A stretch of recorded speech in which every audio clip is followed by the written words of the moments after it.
যে অসমৰ এগৰাকী দায়িত্বশীল মন্ত্ৰীৰ জ্ঞানৰ নমুনা দেখি আমি হতচকিত হৈছোঁ। এনেকুৱা মানুহেই আমাৰ ৰাজ্যখনক নেতৃত্ব দিছে মন্ত্ৰী হিচাপে।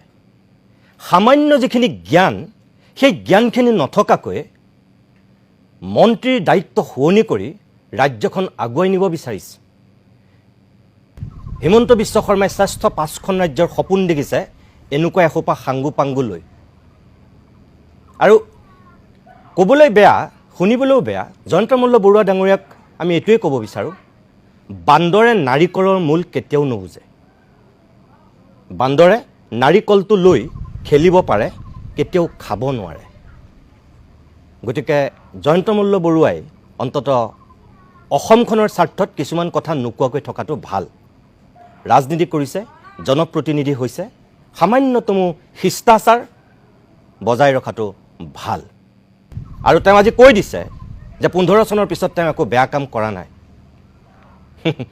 অসমৰ মানুহে চাই আছে। কংগ্ৰেছক যিসকলে ডুবাইছিল, গেলাইছিল, আজি তেওঁ অকপত স্বীকাৰ কৰিছে মোটামুটি।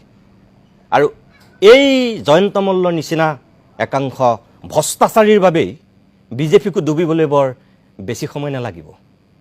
বাকী বিচাৰ অসমৰ দৰ্শকে কৰিব, অসমৰ ৰাইজে কৰিব।